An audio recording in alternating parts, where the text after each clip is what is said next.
လုံးမဲနော်အားလုံးပဲမင်္ဂလာပါဗျာနော်17ရက်နေ့နော်ဒီ3လပိုင်း17ရက်နေ့ဒါဗုဒ္ဓဟူးနေ့အတွက်2026နော်ဗုဒ္ဓဟူးနေ့မနက်ပိုင်းအတွက်နော်တလုံးတဲ့အာနေကနန်းမှာနော်တလုံးတော့အာနေကနန်းကတော့ဒီမူဆိုင်အရာနော်ပြည်မင်းသမီးမူဆိုင်အရာတလုံးတဲ့အာနေကနန်းကတော့တစ်ပဲဖြစ်ပါတယ်ဗျာအားလုံးနော်တစ်ဖြစ်ပါတယ်ဗျာနော်ဒီအနိကတလုံးတဲ့တော့အာနေကနန်းတွေကိုကျွမဆွေတို့ဒီ channel လေးကအင်းပြီးတော့နော်ရှေ့လျှောက်တင်ပေးဖို့ရှိပါတယ်ဗျာနော်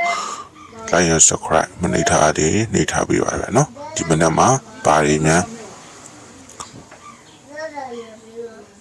ကြိုက်ဆုံးကနန်းနေရှိတယ်လေနော်မှန်းခဲ့ပြပါနော်ဘာတွေကြိုက်လဲဘာတွေလိုက်နေလဲပေါ့နော်မှန်းခဲ့ပြပါဗျာနော်တလုံးသေးတော့အာနေကနန်းကတော့ပြည်မင်းသမီးမူစာရတော့ဒါမနက်ခင်းမှာတစ်ပဲဖြစ်ပါတယ်ဗျာအားလုံးကနော်ဒီရှုတော့ချင်းတောင်းလည်းကျေးဇူးတင်ရှိပါတယ်ဗျာနော်ဒီမာမန်လက်ခံပြီးတော့ဆင်ပေးကြပါလိမ့်ဗျာနော်ဒါတော့တလုံးသေးတော့အာနေကနန်းတော့တစ်ပါဗျာ